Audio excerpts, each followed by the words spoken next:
첫째, 그는 입을 다문 채 결혼식을 올릴 것인가? 이때 다음과 같은 생각을 한다.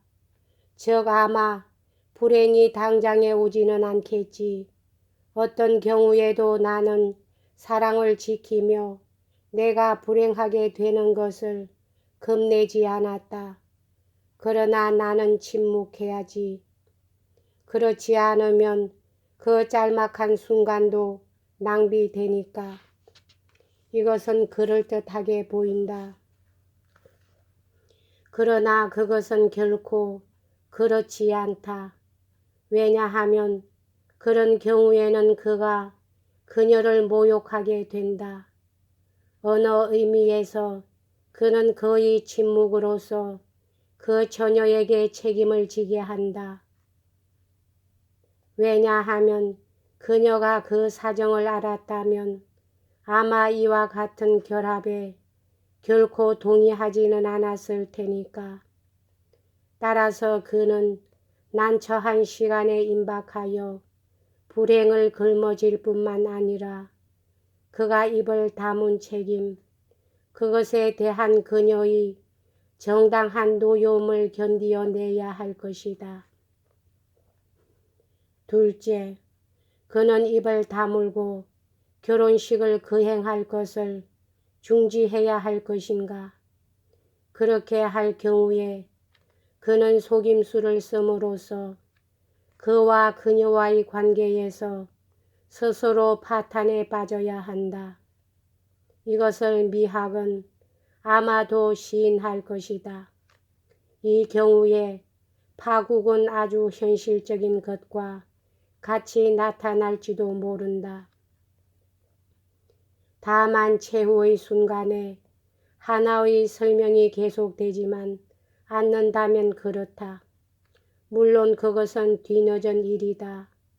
왜냐하면 미학이 그 화를 품은 예언을 취소할 수 없는 이상 미학의 견해로는 필연적으로 그를 죽여야만 하기 때문이다. 그럼에도 불구하고 이러한 태도는 아무리 그것이 고상하더라도 그 처녀에 대한 모욕, 그리고 그녀의 사랑의 현실에 대한 모욕을 대동한다. 셋째, 그가 말해야 할 것인가? 사람들은 물론 우리들의 주인공이 너무 시적이어서 그의 사랑의 단념이 그에게는 실패한 사업적 투기의 의미밖에 없다고 우리가 생각해서는 안 될 것을 잊어서는 안 된다. 그가 말한다면 전체는 악셀과 발브루크식의 불행한 연애 이야기가 된다. 더구나 사람들은 이러한 점에서 보아 변정법적 운동의 다른 하나의 방향으로 들어설 수 있을 것이다. 하늘은 그의 결혼 때문에 생길 불행을 그에게 예언한다. 그래서 그는 결혼식을 올릴 것을 중지할 수도 있을 것이다. 그러나 그렇다고 그 처녀를 버리는 것이 아니라 연인들에게 너무나 가분한 낭만적인 결합에서 그녀와 함께 살 수 있을 것이다. 하지만 이런 일은 처녀의 모욕을 품고 있다. 그가 그녀에 대한 사랑을 보편적인 것으로 표현하지 않기 때문이다. 그럼에도 불구하고 이것은 결혼을 변호하려는 윤리학자나 시인에게 하나의 과제일지도 모른다. 일반적으로 문학이 종교적인 것이나 개성의 내면성에 주의를 기울이게 되는 경우 문학은 현재 다루고 있는 자질구레한 일들보다 훨씬 의미심장한 과제가 될지 모른다.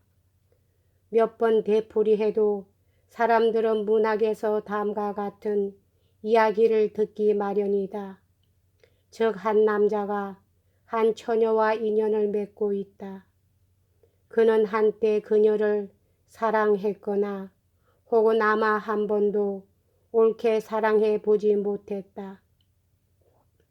그 까닭은 그가 지금 다른 한 처녀를 보았고 그 처녀가 이상적인 처녀이기 때문이다.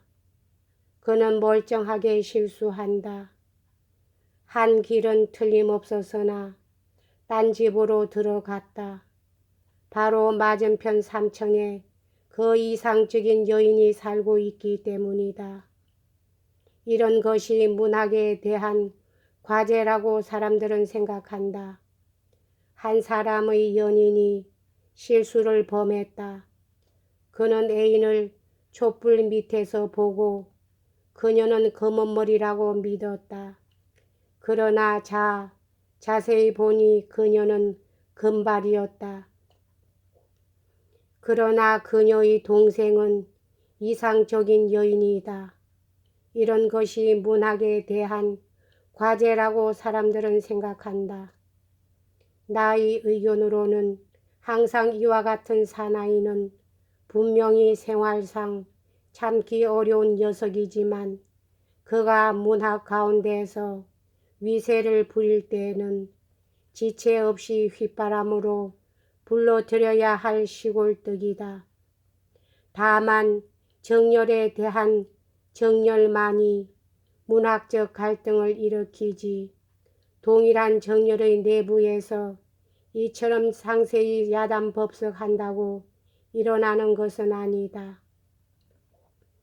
예를 들면 중세에 있어서 한 처녀가 사랑에 빠지고 난 다음에 지상의 사랑은 하나의 죄악이라는 확신에 도달하여 이제 천상의 사랑을 택한다면 이것은 문학적 갈등이다. 그리고 이 처녀는 시적이다. 그것은 그녀의 삶이 이념 가운데 있기 때문이다. 그것은 하늘 자신에 의해서 갈라진 한 쌍의 남녀가 된다. 그렇지만 현재의 경우에는 그 이별이 아주 동일한 방법으로 생각될 수는 없다. 왜냐하면 그 이별은 동시에 각 개인의 자유로운 행위에서 생긴 결과이기 때문이다. 이러한 사건에 붙은 변정법에서 몹시 곤란한 점은 그 불행이 그에게만 있다는 점이다. 악셀과 발브루크는 그들 각자가 서로 가까운 거리에 있기 때문에 하늘이 똑같은 거리로 갈라 놓았지만 한편 그들은 그러므로 악셀과 발브루크의 경우처럼 그들의 고통에 대한 공통적인 표현을 느끼지 않는다. 만약에 이런 경우가 여기서 악셀과 발브루크의 경우가 된다고 하면 하나의 구실이 생각나게 될 것이다. 즉 하늘은 그들을 갈라 놓으려고 눈에 뵈는 위력을 쓰는 것이 아니라 그들에게 그것을 맡겨버리기 때문에 그들이 합심하여 하늘과 그 불행에 대항하는 일이란 생각될 수 있는 일이다.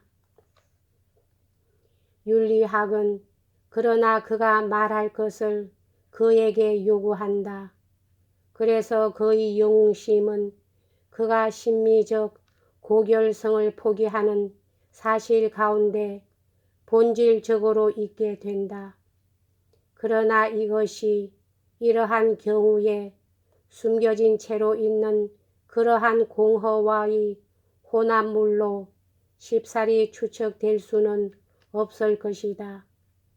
왜냐하면 그가 분명히 알아야 할 점은 그가 그 처녀를 불행하게 만든다는 사실이기 때문이다. 이러한 영웅심의 현실은 그러나 그가 그의 전제, 사랑에 대한 고결성을 전제를 소유하고 있었으나 포기해 버렸다는 점에 근거한다. 그렇지 않으면 사람들은 특별히 현대에 있어서 영웅들을 충분히 얻을 수 있을지 모른다. 즉 중간 단계를 뛰어넘음으로써 최고의 것에 도달하는 화폐 위조에서 전례 없는 묘기를 성취한 현대에 있어서 말이다. 그런데 지금 무엇 때문에 이런 스케치를 하고 있나? 내가 정말 비극적 영웅 이상으로 더 전진하지 못해서인가? 그 스케치가 역설에다 빛을 던질 수가 있을지 모르기 때문이다. 여기서 모든 문제는 이 모양 저 모양으로 그의 생애에 대하여 결정적인 것으로 된 점장이의 발언과의 어떤 관계 가운데서 그 신랑이 서 있게 될 것인가에 달려 있다. 이러한 발언이 어떤 공개적인 것인지 혹은 순전히 사적인 특별 강의인지. 여기까지 하겠습니다.